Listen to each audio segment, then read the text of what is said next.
Ed, the mid to long range tricky type style character. This character comes with a lot to offer and he is not easy to play, but a very common question that I get asked a lot: Nightmare, how do I play Ed? How do you go about learning the character? So in today's video, I'm gonna be showing mother lovers how to throw these hands, breaking it down from the normals to specials, more and more and more and more. So you already know what time it is. Hey, yo, Ed, man, let's get it, man. All right, y'all, so first things first, Ed is a tricky style character, meaning he got pump fakes, he got backsteps, he got shields, he got fireballs, he got DP. He got a whole arsenal to play around with depending on who you're going against and how you want to approach the matchup depending on who you're fighting. His effective range is definitely going to be mid to long range because he has flicker and also the fireballs. And ease of use, he is hard. This character is not a pick up and go. I'm letting you know that now. So if you think that Ed is going to be the type of character that you want to play just to get an easy win, you got another thing coming. I'm going to let you know that right now. So yeah. All right, y'all, so diving straight into the action, let's go ahead and talk about the normal, starting off with standing jab.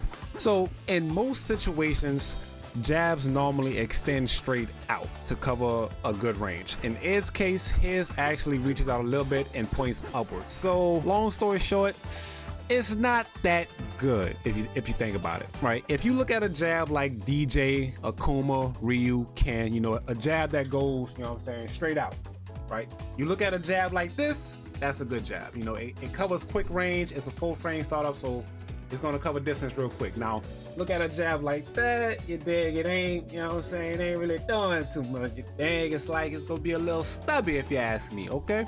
So it's good up close, but you definitely don't want to rely on it too much if you're asking me, right? So like I said, it's a four frame startup. So if you come across a punishment that's -4 and is up close, of course you can start off with this and get your proper punish going. Same thing with crouching light punch. It doesn't cover distance how you would want it to cover, right? Not that good. So long story short is jabs are not the best, right? I wouldn't rely on it too much, but they play. But yeah, I no, okay. Crouching light kick. This light is definitely good. It's one of his flickers and it covers pretty good range at a straight angle. So this is a good quick poke. Only thing is, it's 1 frame slower compared to his other jabs where it being a 5 frame startup. Of course, if it leads into a counter hit, you could get double crouching light into medium DP, right? Or you can even get double crouching light into medium blitz and knock down, but we're gonna get into that a little bit later on. Standing medium punch, 7 frame startup, -1 on block. So due to the range, it's decent, but you have better options, right? Long story short, why press standing medium punch when you could be pressing standing medium kick, right? More range, more bang for your buck, and of course you could do medium into light flicker. Better poke options compared to getting a little bit closer and then going for that. Now, standing medium also goes into the target combo, right? Which is a good mind game because if you have spaced it to a range to where you throw the shield out and they try and jab, you know, they could get counter hit confirmed into a follow-up. So standing medium definitely has good openers if they respect the target combo. So just imagine, you know, doing this or doing this into that and they respecting it, right? So if you get them looking for that enough, you can start opening up options like standing medium into crouching medium punch. Now, of course, this is a still turn because, you know, standing medium is -1 on block and you lead into a 8 frame crouching medium punch. So you're still in the turn, but it's forcing respect because they're looking for the target combo follow-up. So it's all about mind games and opening up your options in order for something else to work. So standing medium punch is good, decent, and okay all at the same time, but you definitely have better options that Ed has in this kit, right? So standing fierce is going to be the next button. This button is real good. It's a 10 frame startup, -2 on block, but there's a main reason why this is good. I don't want to talk about that. Standing fierce into light flicker is a true string, right? Meaning if they decide to think that they're going to be able to drive impact this situation, they cannot. So I'm going to do that. Boom, boom, it won't work. It's a true string. Now, if you do something that's fake with a gap, the computer would have been able to drive impact in the middle of it. But since standing fierce into light flicker is a true situation, this is a true poke. This is going to be a free way to bully the drive gauge. right? So they have to drive impact the actual fierce and catch you fully commit to the flicker in order for that to get drive impact. But that's more of a hard read. That's a I feel you about to do something that I should be able to drive impact, right? So that's a hard commitment right there. So standing fierce is a strong option, right? You can also hit confirm options. So say you do, I'm gonna go ahead and set, see, you can also hit confirm it. So whichever option that you feel more comfortable with off of hit confirming, this is also another option. I'm kind of booty at it. I'm trying to get better, but it's possible. And of course, once you get them respecting, you know, standing fierce into like flicker, you're able to do, you can hold tether options, which pulls them in for +4. You could fierce into backstep if you feel like they're going to try and drive impact. You could tether charge into backstep and still look to bait DI. Like, these are all options that standing fierce allow you to do. So standing fierce is going to be a main tool that Ed must use in this kit. It allows for true bully strings. It allows for disrespectful strings that allow you to charge into +4 setups and backstep when you feel like they want to DI you. And of course, you can do standing fierce into heavy charge tether if you think they're going to jump. So this is the part where I say Ed is not a pick up and go character, because understanding and taking notes of what your opponent is doing, how they're reacting, is going to play a big part if you're going to be good with Ed or if you're going to be bad with Ed. I just got to keep it a buck 1000 with y'all. This character is not easy. He got a lot to offer. But moving on. Your go-to poke in neutral. When I say this is your go-to poke, this is your go-to poke. This is your bread and butter. This button is amazing, right? Look at the range on it. Look at the range on it. It's -5. It's a 10 frame startup, and of course it's special cancelable. So you can do medium kick and a light flicker. You can do medium kick dry rush. Same thing I was saying off the standing fierce. You could do tether charge in the backstep if you feel like they're going to drive impact or commit to something. You can hit firm that. So if you see the standing medium kick hit into the flicker, you could buff a level 3 right off of that, then get you some good damage off that. You know what I'm saying? It's time to line them up. I smile for the camera while you're up there. It also has a turret combo off it. The turret combo for the second hit follow-up is actually -6 on block. So if you space it correctly, it cannot get punished. So if you see that both hits connect off the hit confirm, you can follow with a heavy punch, which leads into a knockdown. Crouching medium kick, another good button. Another good amazing button. It's a 9 frame startup and it whiffs on crouchers, right? At a range it will whiff, but up close it'll actually hit a crouching mother lover, and it's -1 on block. But let me explain to you why this button is so good. It comes with so much reward. Adada! And did you hear what I said, Adada? It comes with so much reward. You cannot go wrong with this button. You have to use this button also. You know what I'm saying? On regular normal hit, it is +8. Meaning you can follow up with crouching medium punch naturally. In my case, I like to use standing medium punch, which leads into the target combo. Boom, boom, boom. It's a heavy blitz. You know what I'm saying? +42 out the wake up, you get a kill rush forward for some Oki. I'm gonna talk about that a little bit later on in the video. You know, pressure Oki, knockdown, all that. But standing medium kick is amazing. It whiffs on crouches, like I said, but you know, people like to move back and forth in neutral, right? So this is where it comes in strong at. So like I said, imagine this Luke is moving back and forth, and then you just, you know what I'm saying? You just smack him real quick. You deal with what I'm saying?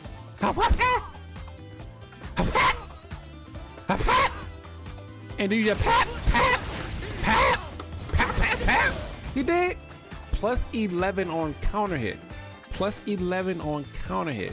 You can now get a standing fierce follow-up into more damage. So get the knockdown. You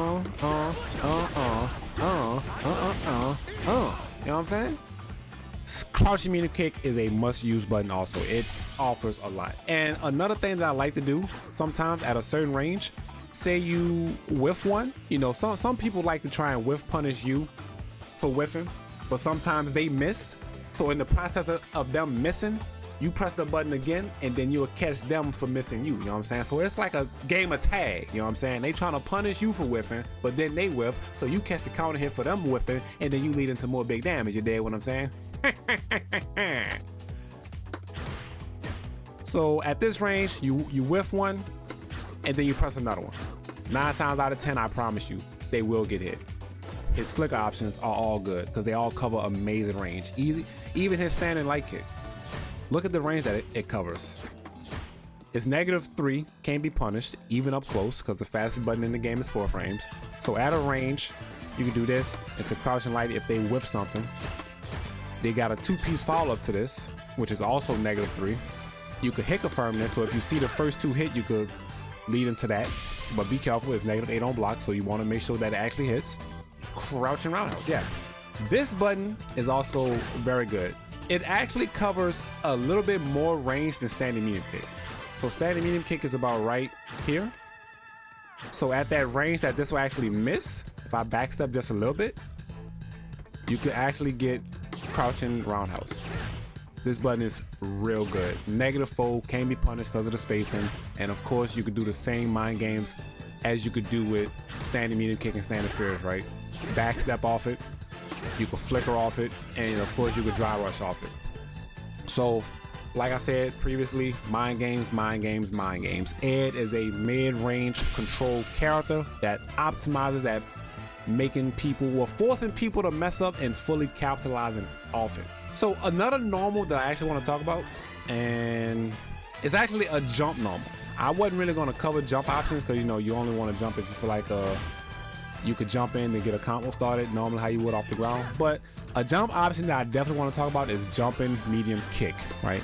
This button is a lifesaver. You can't go wrong with it whenever you feel like somebody's about to do something and they get hit by it.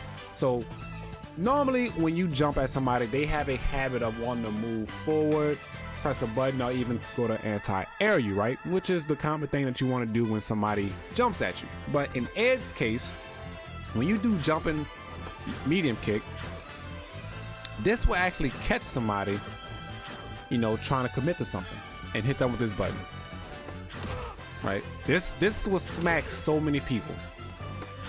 All Ed players, y'all already know what I'm talking about. This mother-loving button will smack so many people and it's not even funny.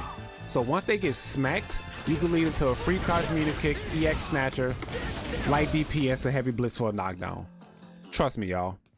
If you're playing Ed and you're not using this, use it. Trust me, you will smack a lot of people up. Thank me later. All right, y'all, so let's go ahead and talk about his specials, the shield into fireball. So same thing from Street Fighter V, you know, Ed has a 2-step process to his projectiles. The first one is a shield, which actually helps him combat zoning. So he's gonna throw a fireball, and I'm gonna throw a shield. This is Ed's way of anti-zoning. Oops. This is his way of anti-zoning. And in the process of you doing that, you're able to throw your own projectile back. In some cases, you could throw EX, get 2 off. It allows for Ed to absorb 2 hits, which basically means that EX for EX will cancel out with shield into their fireball, and then you can follow with your fireball and still contest the anti-zone. And even if you want to just contest the zone with the shield and then throw your slow fireball, this will cover the same thing where you're able to kill rush forward, close the gap, and get into space where you want to be at, which is normally, you know, mid-range and a little bit further back where you can hit with. And of course, light shield and shield in general has other purposes also. This into that. This is a +3 setup. So shield also has meaty setups in the corner. And meaty shield is going to be real strong because it allows you to beat wake up level 1, beat the fact that they want to try and press a button, and allow you to follow up. You don't always have to do this when you see a fireball coming at you. You could sometimes throw this out and just get them to want to do something. Because in this situation, when you do this, people have a habit of wanting to jump because they feel like the follow-up is going to come after that, which is the fireball. So if you do the shield by itself with no follow-up, you could actually start looking for the jump. So I'm going to go ahead and do record, that, into that, and just block.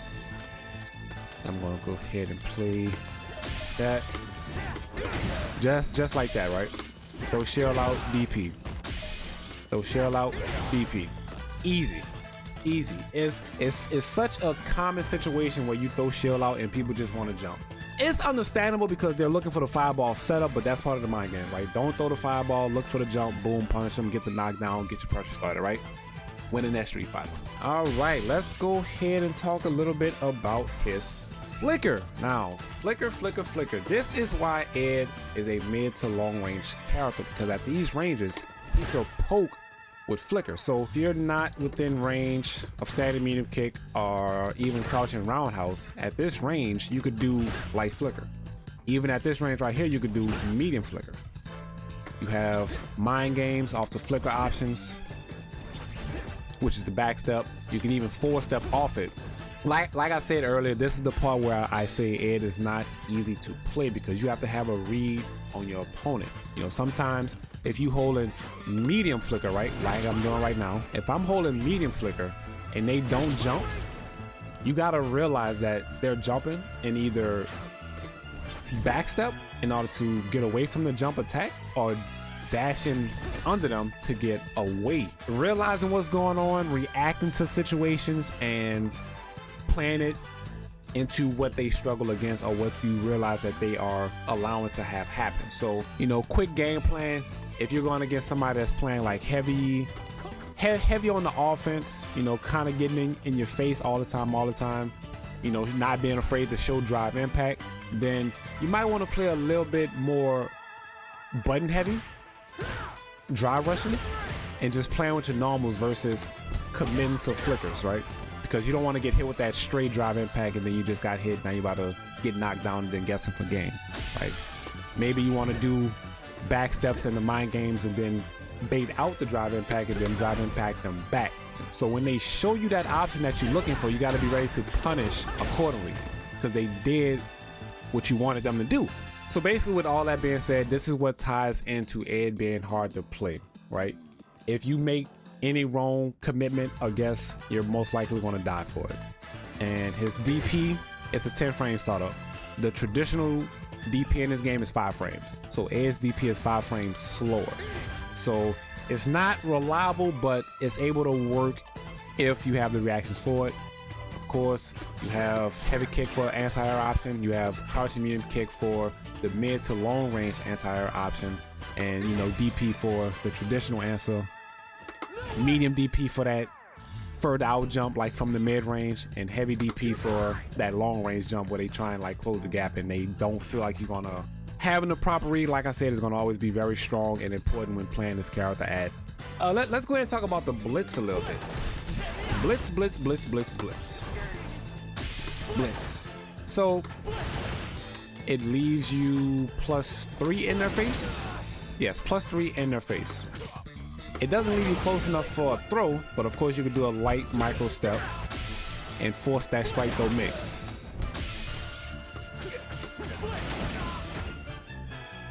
Same medium blitz. This is going to be your traditional way to end a combo if you end it with like a light strength. Oops, I did not mean to activate level 2. Boom, boom, boom. Right? That's going to be the way you end combos off of lights. And heavy blitz, ending most traditional combos. So this is like your bread and butter mid screen, which is, you know, standing fairs, EX flicker, light DP, heavy blitz. +41 off the knockdown. In this situation, you could do kill rush forward and become +10 on the dash up. Leaves you point blank, so you could throw in this situation. You could apply pressure with jabs. You could tap the feet in case they try and up back. You could poke once into a throw. You know, options.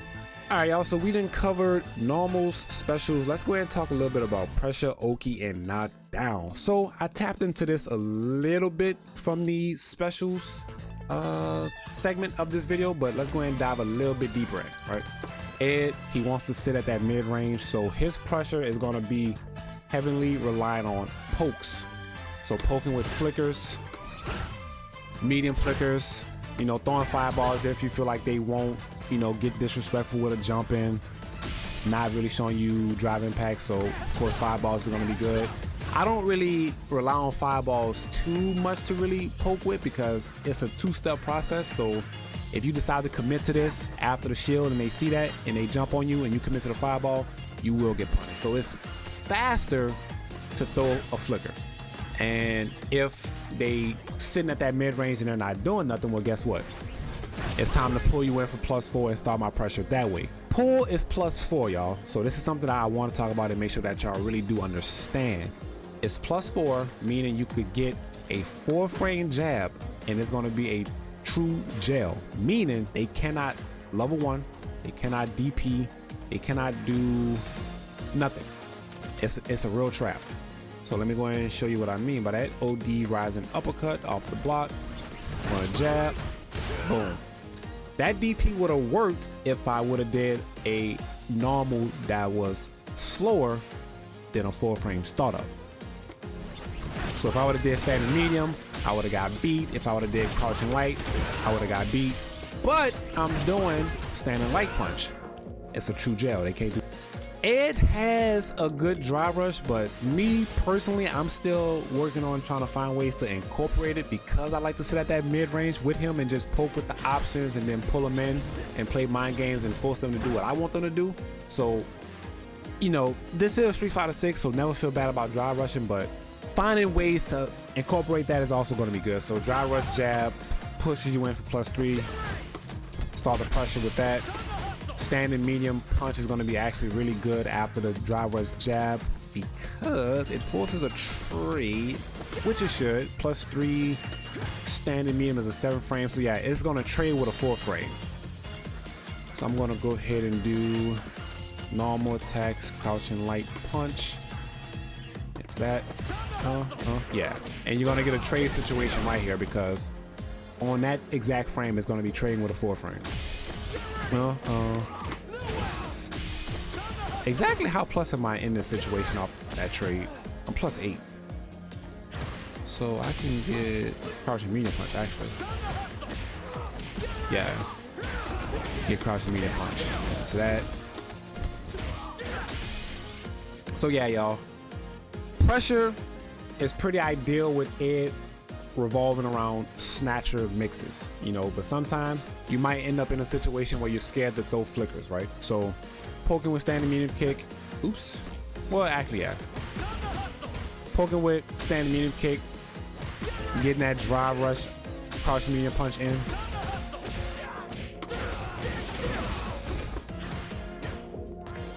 Alright y'all, so let's go ahead and talk about Oki and Knockdown. So Ed is really good mid-stream in my opinion. He has specials that follow up, well, that combo off of lights and that leads into kill rush forward, which leaves him point blank for any mix. So the reason why Ed's kill rush is good in this game, he has something that a lot of characters don't have. Most characters in this game, after they get knocked down, they have to apply pressure off wake up leading off of a drive rush, which makes them have to spend meter. You know, some characters are able to dash up, but Ed in particular, he is able to kill rush forward with no meter needed. It's a special move, so can't go wrong with this whatsoever. So say you do triple lights into medium blitz, you kill rush forward, and I think in this situation you're +8 or +9 off a wake up. Can't go wrong with that. Same thing with this, into that, kill rush forward, into that. Say you want to throw him, kill rush, throw him. Say you want to do like a drive rush extension, same thing. Boom, boom, boom, boom, boom. Into medium blitz, which leads into a +42 wake up option off a quick rise. You get a safe jump off of that. Boom, boom, boom, boom. This is a safe jump. So forward jump, heavy punch, block a DP, punish them if they decide to do that. But I feel like most people understand that that is Ed's go-to option, but you do have a select few players that want to challenge you and think that, oh, I'm going to challenge the safe jump. And you're going to find out real quick why you shouldn't challenge a safe jump. Because if you challenge a safe jump, guess what? Oops, my bad. If you challenge a safe jump, guess what's about to happen to you?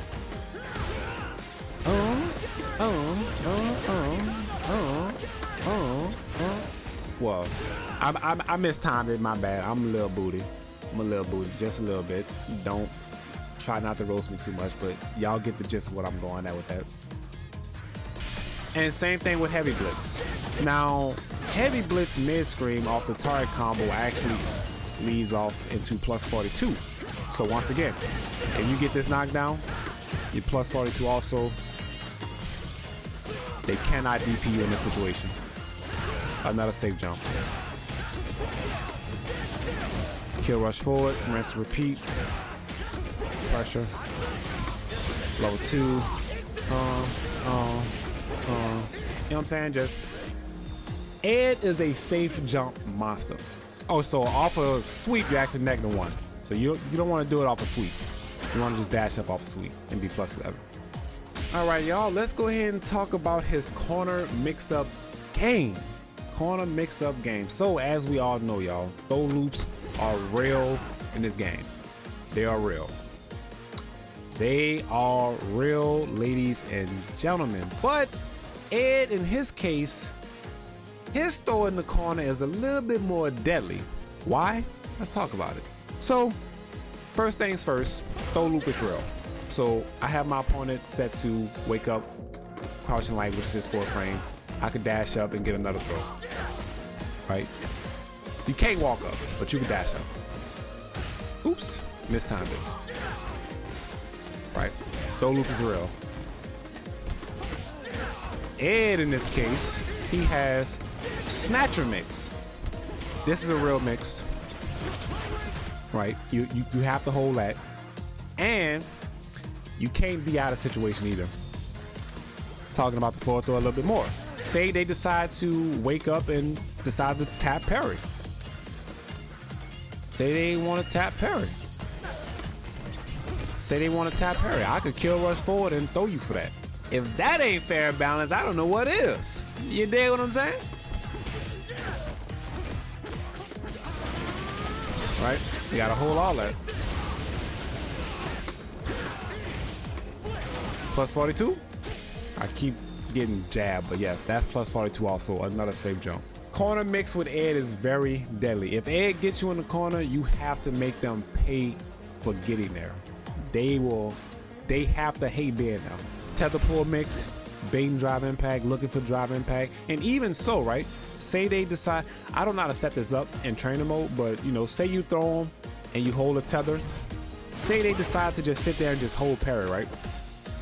Say they decide to sit there and just hold parry, and then they drive rush like at the last second of time where they feel like you might not be ready for it.